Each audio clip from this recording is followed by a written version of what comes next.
see if I can. Okay, there we are. Well, our last speaker in this session is Brian Napoletano. Brian is a professor in the Environmental Geography Research Center at the National Autonomous University, the UNAM, here in Mexico. Well, indeed, in Morelia, if I'm not wrong. His research is focused on geographic expressions of the metabolic rift, with a particular emphasis on capitalist urbanization and conservation. Brian is going to talk us about the ecological Marxist perspective on natural capital and the conflicts between capital and nature. So, Brian, thank you very much, and the floor is yours. Thank you, Alberto, and thank you for the opportunity to speak at this conference. This has been very, very interesting for me, having approached a lot of the issues in ecological economics from a more geographical perspective, to get a better sense of the theory and the thoughts that go behind them. So I think an important starting point is to mention that what I'm planning on discussing is an ecological Marxist perspective. There's a tendency when we discuss Marxism to think of it as sort of a set philosophical system or sort of a closed worldview. And that's very counterproductive, because what Marxism is better understood as is more of a method of social material, including ecological analysis, and it in an open-ended method that doesn't actually seek to close itself in a solidified system, but really looks at how do we transform the reality. So it's an attempt to sort of grapple with the totality, but from a transformative perspective. So just to give a brief overview of what I plan to cover, I'm going to offer a very superficial and condensed historical overview of eco-socialism, and then go a little bit into ecological Marxism and some of the issues, some of the key ideas, the value form analysis, and the metabolic rift in particular, and then discuss briefly how these relate to the concept of natural capital and the controversies and debates surrounding it, and conclude with how this, as I said, in keeping with this idea of Marxism as a transformative project rather than a philosophical system, how does this point us towards a radical project of sustainability? And also, this is directly tied to David's important contribution, because really the challenge is to take the ideas, the concepts of capital that Marxism offers and unify them with the alternative cosmovisions and struggles for other worlds that we're seeing, especially here in the what they call the global South. So to begin with, this is a very, as I said, very brief historical overview of eco-socialism. Marx and Engels themselves, as well as several of the people more directly influenced by them, operated with a much more material dialectical perspective that I'll get into a little bit more briefly, but or shortly. But really actually made several significant contributions to social ecological critique and the emergence of ecology as a set of concepts and as an approach. Unfortunately, a lot of this was sort of lost or neglected with the split between Soviet and Western Marxism, in particular the debates over the dialectics of nature pertaining to that split, with Soviet Marxism elevating them to a dogma and reducing them to the three so-called dialectical laws, and Western Marxism really sort of rejecting not only the dialectics of nature as outlined by Engels, but really distancing itself a lot from the natural sciences more broadly, and from the sort of perspective that resulted in the ecological critique. And this sort of created the illusion, or not the illusion, the impression that when ecological issues really started to emerge and become social issues in social struggle in the 60s and 70s, there was this sort of impression that Marxism was more concerned with the economy, with production, and it didn't have much to say on these issues. And this sort of perspective was influential in the emergence of what can sort of generally be grouped into what is called first wave eco-socialism, which emerged in the 1980s and 1990s, which really which tended to take this idea of Marxism as an economistic perspective and criticize Marx's economism, his Prometheanism, his productivism, and try to counterbalance this with some of the green and neo-Malthusian concepts that were emerging and being embraced by some in the ecological movement. And this, of course, triggered its own reaction with some of the other nominally Marxist, particularly in the Western Marxist tradition, perspectives arguing against grafting, basically integrating or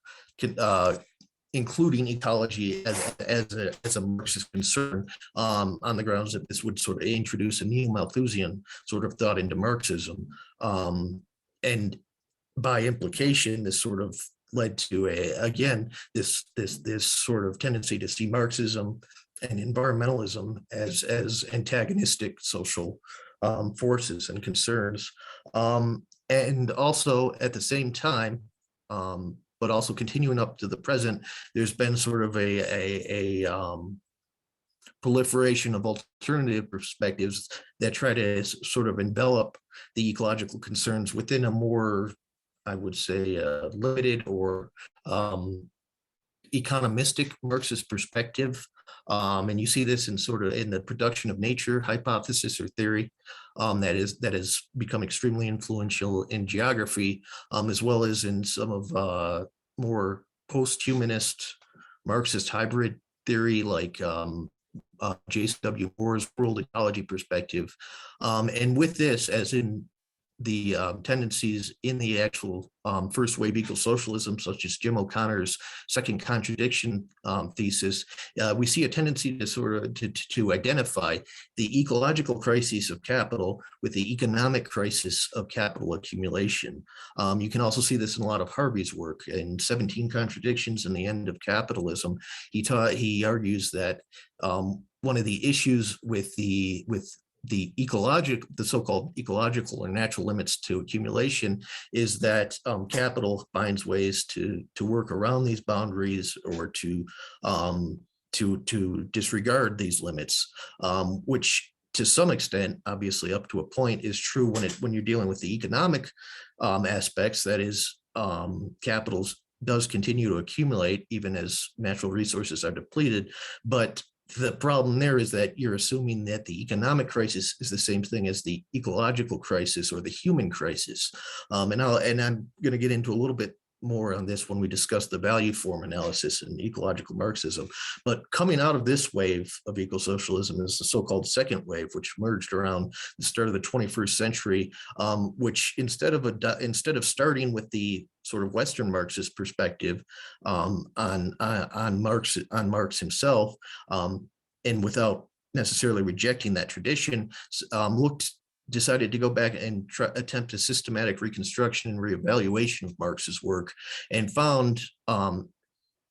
that there was actually a significant ecological component to this work to begin with. Obviously not under the name ecological, because the name hadn't even emerged in Marx's time, but that he actually was very much concerned with the material reality of capital and accumulation, and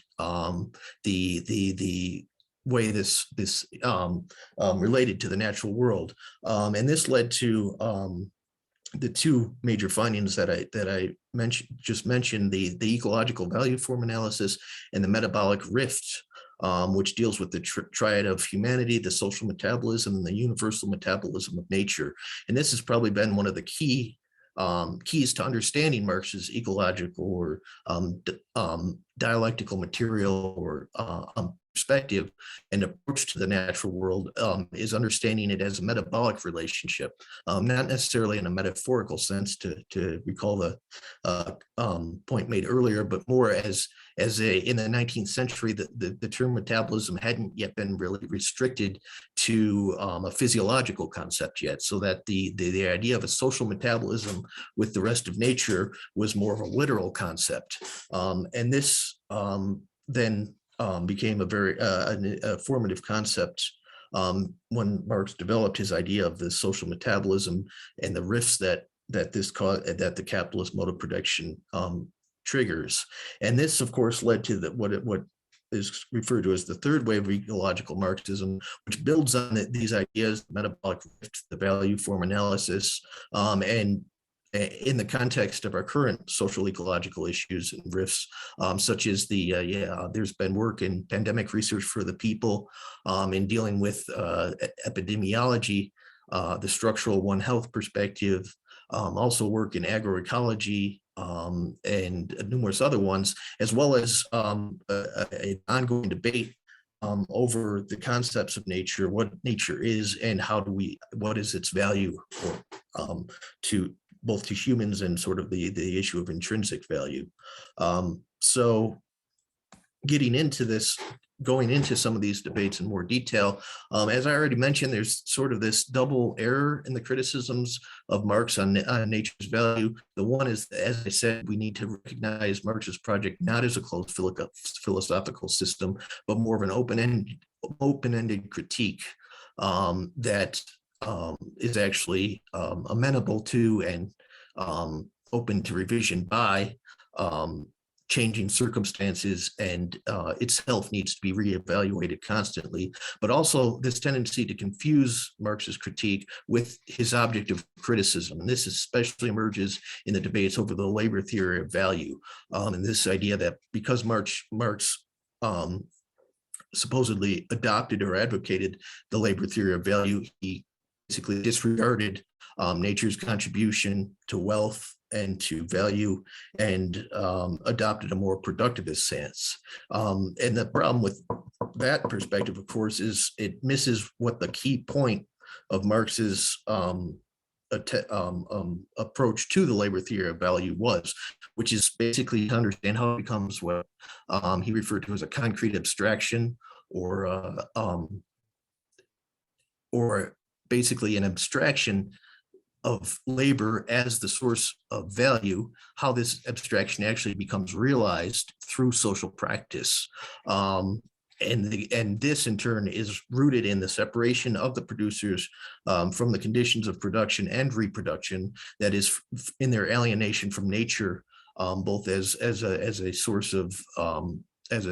the resources of production, but also as the necessities of life, and this ongoing dialectic of expropriation and exploitation, such that when we talk about the Marxist critique of capital or his analysis, it's not just a question of how workers are exploited in the production process, but how that entire production process itself and the ability of capital to obtain the surplus value that it does through production, all of this is premised on the expropriation of nature, and the separation that this entails, so that capital can take and divide wage labor from the means of production, from the natural resources, and base all this on the exchange value of these different factors. To grasp this as a critical project and an ecological critique, there's it's worth considering some of the sort of the more philosophical, material, dialectical foundations of this thought, recognizing that Marx's approach was neither mechanical materialist nor idealist, nor was it simply a mixture of those two, but really a transcendence or an attempt to start to take what insights these provide, but then go beyond those to take it further and to recognize that at least as sort of in as much as Marx operated under initial assumptions or started with some sort of worldview, that this was one that was very much counter to the dominant tendency, in that humanity was considered more of an emergent part of nature, and that it's this metabolic interchange with the rest of nature that really mediates this relationship, leading to this tripartite conception where you have the social metabolism, the metabolic rift, which is an alienation of this metabolism, and how this operates within a broader universal metabolism of nature. And the key to this, in turn, is this idea of labor, the productive process, the conversion of what we find in nature into things that help us to satisfy our own needs. How this process becomes a social labor process, but then with the emergence of class societies, we begin to see this as an estranged process. That is, the producers are forced to work to generate a surplus, and as society sort of consolidates itself in class hierarchies, and how this sort of initial estrangement becomes intensely reinforced and systematized and really qualitatively transformed through the alienated mediation in the social metabolism that capital introduces, by rupturing the direct relationship of the people to nature, the privatization of land as private property, and it's and thus the rupture in the metabolic interchange with it as the means of production, as well as a sense of communal relation to the earth as the earth becomes private property. The idea that it's a communal part of a living world is sort of lost in the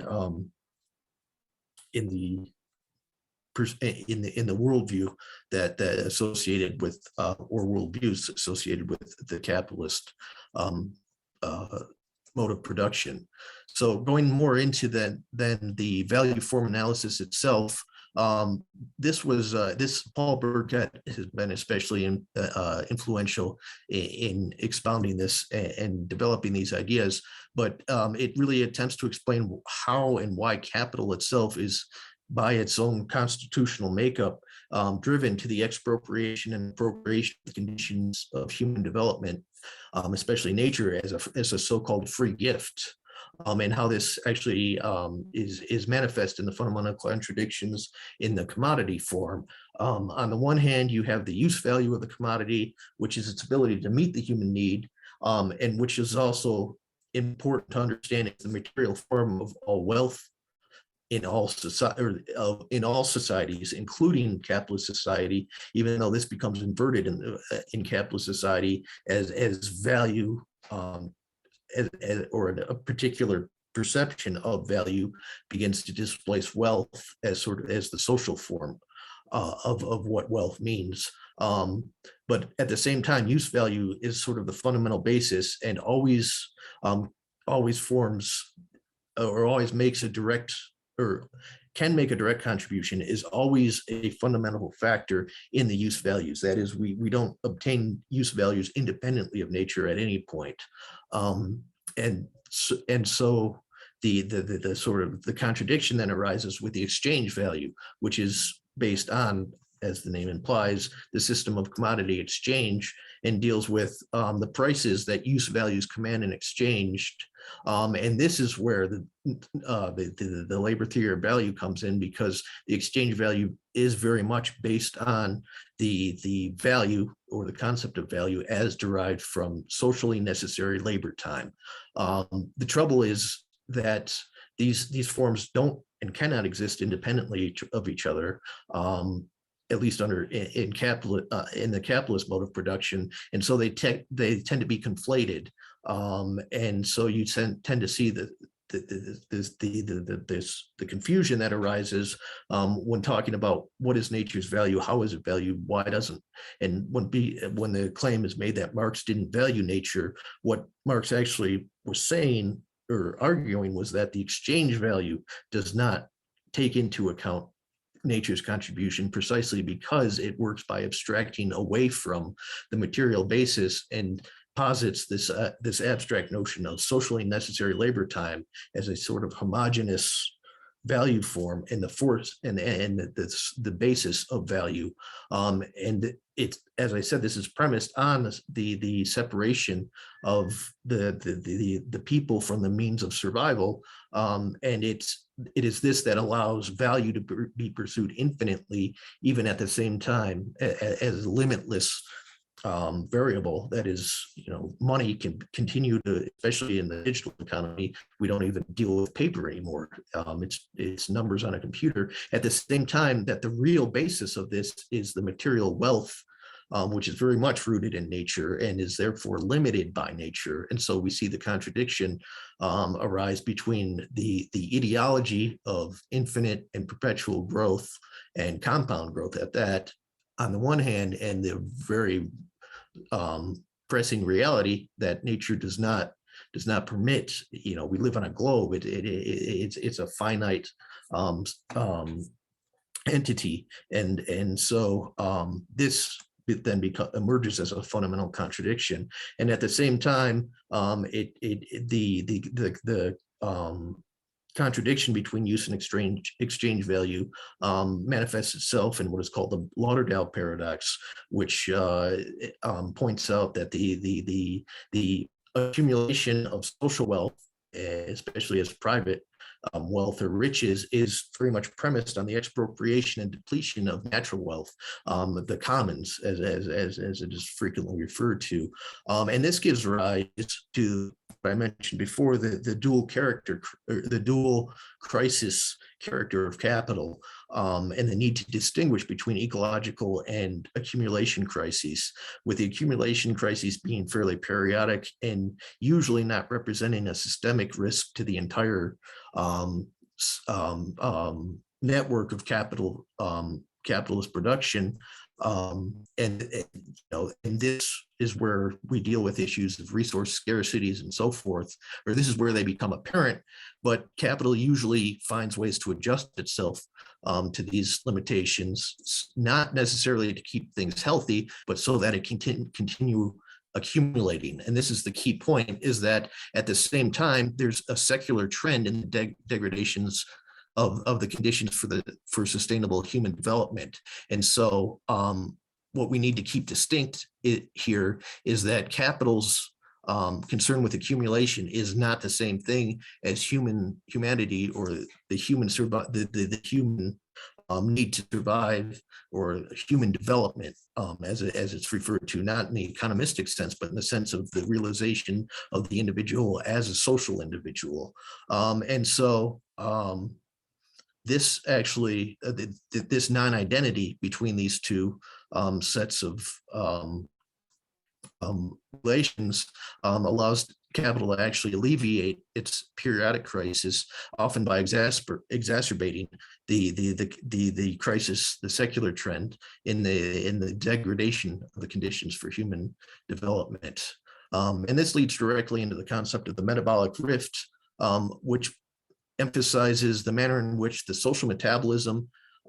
is mediated by the labor process, or the social production process, I guess is a better way to express it, and subjected to the alienated power of capital, which, as I said, is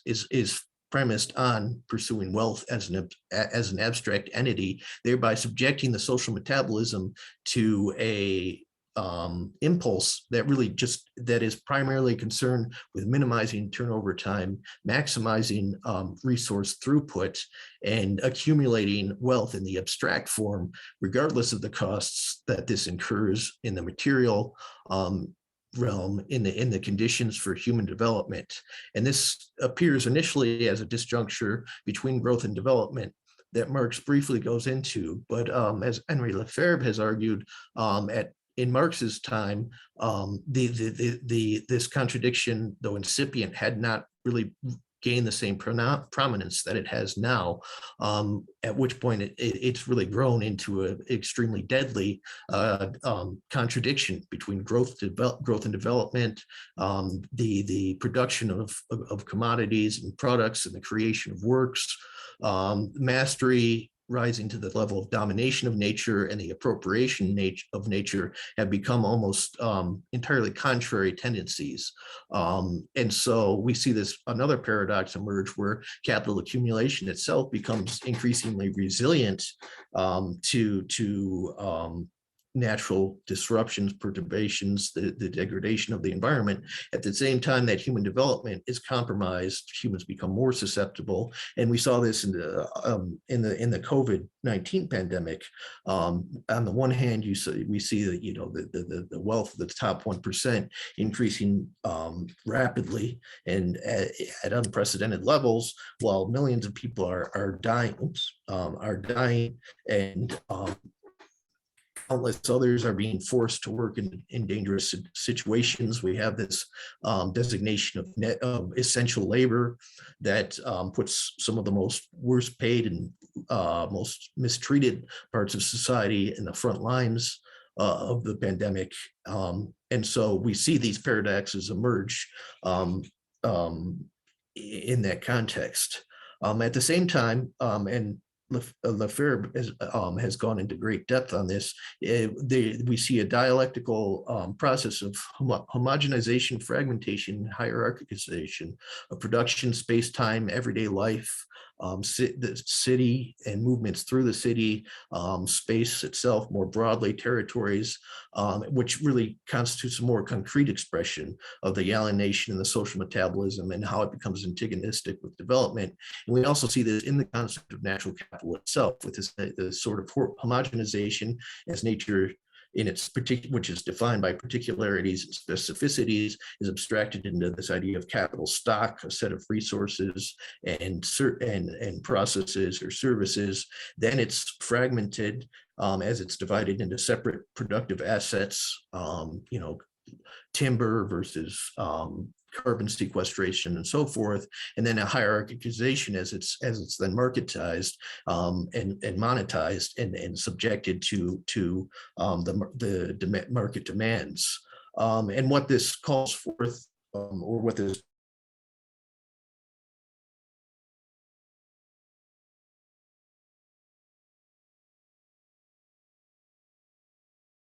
as David Barkin has emphasized, these alternative cosmovisions and the possibilities they contain of different metabolic configuration, different ways of relating to the rest of the world, including society, and which entail sort of a nostalgic return to a mythical or pre-fall reality where there was harmony and peace, but nor is it a surrender to the domination by nature, but a less antagonistic coevolution of social and biophysical systems, recognizing the dialectical unity of this. This in turn tells what Marx emphasized himself, which is a rational regulation of the human social metabolism, and aiming this metabolism not to economic or capital accumulation, but at sustainable human development, concerning itself first with human needs or with use value as its primary source or as its primary concern, rather than the capitalist concern where the exchange value is the primary objective of the production process, with the use value as more of an incidental factor, and in as much as a commodity has to have a use value to command an exchange value. So to turn this even, or to go even further on how this relates to current debates on natural capital within ecological economics, it's first interesting to note that the historical shift from the classical to what is referred to as the modern or contemporary meaning of natural capital actually reflects this same process that Marxism and Marx himself discussed as the domination of exchange value over use value that I just mentioned, and how this results into what Henri Lefebvre has gone into a great deal of detail on the contradiction between growth and development, and the sort of this shift, this idea, the sort of the modern usage of natural capital is interesting in that it reflects this tendency or this attempt of capital to totalize its partial perspective, but also the manner in which this has been contested and debated illustrates how this totalization that capital seeks is not an inexorable process, nor is it a process that can actually complete itself, because it is constantly confronted by the residues, as to use Lefebvre's terms, that its attempt at a systematic totalization creates, including nature, also reproduction, and the concerns with the domestic labor and so forth. These are residues that have arisen out of this attempt at systemization. And this links to three key points that Paul Burkett emphasizes in the criticisms of natural capital in ecological economics and the ecological Marxist critique of capital. And the first being the treatment of nature as just a stock of resources to be taken as free gifts, and this or valorized within the framework of capitalist exchange, which both reflects and further entrenches this idea that nature is capital and the workers are something separate. And this, again, is what allows capital itself to posit labor as the source of value, as it separates between the wages it pays to the workers and the prices it pays to obtain the resources on which its production is premised. And this feeds into the practical assumption, as we saw again in the pandemic, that nature and society really just exist to feed accumulation. So we were told that basically that we need to sacrifice our health, that we especially there was an article in the Foreign Policy Journal, arguing that countries in the South in particular should not adopt the sanitation measures that the North was adopting, because it would disrupt their economic growth. And so there's this idea that society exists to feed growth, as opposed to what should be the opposite, which growth is useful in as much as it helps human development. But once it reaches that point, that growth is not the ends, it's a strategy. So this need to reverse the ideology of growth.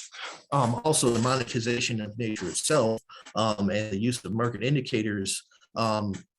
the critiques of that have been numerous and extremely insightful. Where ecological Marxism posits we need to go further is in recognizing that this monetization, and the fact that it's people continue to pursue the monetization, that is the movement to put prices on nature, continues, despite the fact that ecological economists have shown that it's completely irrational and laden with contradictions. Why does this push to value nature persist? And the ecological Marxist argument is that this really cuts to the core wage labor capital relation. That is, to say we shouldn't price nature is to basically argue that this whole idea of founding wealth on necessary labor time, that the separation of the workers from the means of production and the conversion of nature into private property is not a viable way to organize society. And so to recognize that contesting the monetary valuation of nature requires a radical confrontation with the social basis of capital. And also, as I've emphasized, the conflation of notions of sustainable capitalism with sustainable human development. This need to recognize that what we are not trying to sustain is the accumulation process, but that we are attempting to foster human development. And this in turn leads to a broader conception of class struggle, instead of limiting it, as some Marxist traditions have done, to the industrial worker, to recognize the will of proletariat, the contribution of productive labor, the expropriation of nature, and the communities and people struggling against that, especially the communitarian revolutionary subject, as part of the class struggle, or what an ecological understanding of Marxism would posit as a broader class struggle. And this all points to the need, as I said, for transformation, a radical project of sustainability that doesn't content itself with pointing out the flaws in society, but tries to find a way to transform it. And this has been expressed in numerous ways, including the idea of a total metabolic revolution, which emphasizes non-instrumental appropriation of nature and contests the idea of nature being divided into private property. I think one of the recent findings I've been looking into in depth is Henri Lefebvre's theorization of autogestion, as I think this cuts really to the core of a lot of the issues we're confronting. It's and this idea that it's not just an issue of self-management, but it's a social process of self-management, and nor is it just a workplace issue, but that communities and societies themselves need to be reorganized around this concept, or organize themselves around it. And we need to find a way to implement this as the guiding principle, not just at the community level, but all the way up to the global scale. And this ties directly, particularly into geographical concerns, but also demonstrates how these are tied to the issues in ecological economics, in the necessary détournement between the domination and appropriation of space and nature to a new appropriation and enjoyment, or that should say domination and expropriation of space and nature to a new appropriation and enjoyment. That is the prioritization of use value over exchange value again. Again, the autogestion of communities, working spaces for their own uses, a concern with social reproduction, not just of the relations of capitalist production, but really a social reproducing society as a collective entity, and a relationship in nature with nature where it's transformation. Well, on the one hand, there's the need to preserve the natural world, to limit the destruction to it, but also to recognize that humans are transformative agent within nature, but that they can undertake these transformations in ways that allow nature to regenerate and to continue to evolve. As I mentioned before, this idea of a constructive coevolution with the rest of nature. And again, to return to end on the point on which David brought up, is the importance of the struggles we're seeing in the global south, of the alternative cosmovisions that have been advanced, as representing different social metabolic configurations, as these struggles are very much on the front lines, dealing with the questions and issues raised by ideas such as autogestion, what it means to reappropriate space, nature, and life. And the fact that a lot of these cosmovisions have actually persisted after 5 centuries of colonialism and imperialism speaks to their strength and their potential to become radical principles around which we could reorganize society. So thank you very much for your time. I have a couple quotations. I won't read them, but sort of as reflections to keep open as I open up for questions. Thank you very much.